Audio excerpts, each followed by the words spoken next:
Alam nyo mga kapatid, kapag ang tao ay maraming kagalit, hindi nagpapatawad, napakahirap ng kanyang sitwasyon. Lalo na pag nagkakasalubong sila, iiwas yun eh.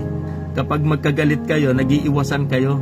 Pero alam nyo mga kapatid, napakahirap ng sitwasyon ng tao na may kagalit.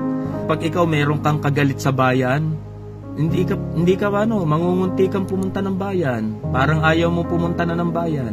Pag ikaw may kagalit ka sa barangay, ayaw mong pumunta sa barangay. Ayaw mong pumunta, ayaw mong maglakad-lakad.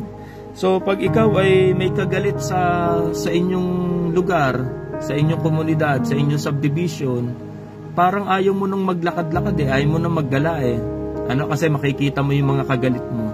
Yun ang hirap mga kapatid, kapag meron tayong mga kagalit, napakahirap ng sitwasyon para tayo may iniiwasan. Hallelujah. At ang isa pang napakatindi mga kapatid, kapag meron kang kagalit sa bahay, pinaliliit mo lalo yung espasyo mo.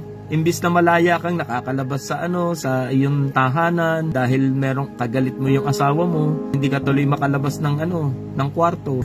Amen, kasi magkikita kayo ng asawa mo. Hallelujah. Pag pumasok sa kwarto yung asawa mo, papasok ka sa CR. Maghapong yung asawa mo sa kwarto, hindi umaalis, hindi ka rin umalis sa CR. Hallelujah. So alam nyo, napakahirap ng kalagayan ng taong hindi nagpapatawad, hindi may kagalit. Pinaliliit natin yung espasyo na ating ginagalawan kasi nag-iiwasan. So alam nyo, pinakamabuti, sabi nga ng Biblia at tinuro sa atin ng Panginoon ngayong umaga, yung tungkol sa pagpapatawad. Kapag pinatawad natin ang ating kapwa, ay sabi nga ng salita ng Diyos, patatawarin din po tayo ng ating Amang nasa langit. At kung meron man tayong mga nakagalit, kasamaan ng loob, so huwag nating itanim sa ating puso yung galit at sama ng loob. Karoon tayo ng malinis na puso. Kaya mga kapatid, magpatawad po tayo. Huwag nating paliitin yung espasyo ng ginagalawan natin upang malaya po tayong makakagalaw, malaya tayong makalabas. Napakasarap yung pakiramdam ng walang kagalit. Kaya malaya kang nakakalabas-labas.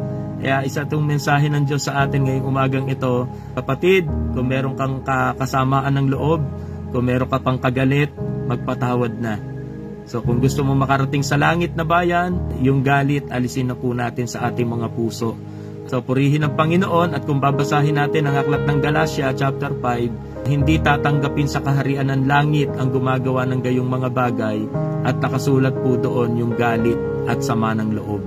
So isa yon sa nagiging dahilan bakit hindi tayo makakarating sa langit. So purihin ang Panginoon. So hanggat may pagkakataon pa, ito ay itinuturo sa atin ang salita ng Diyos na tayo ay dapat magpatawaran sa isa't isa.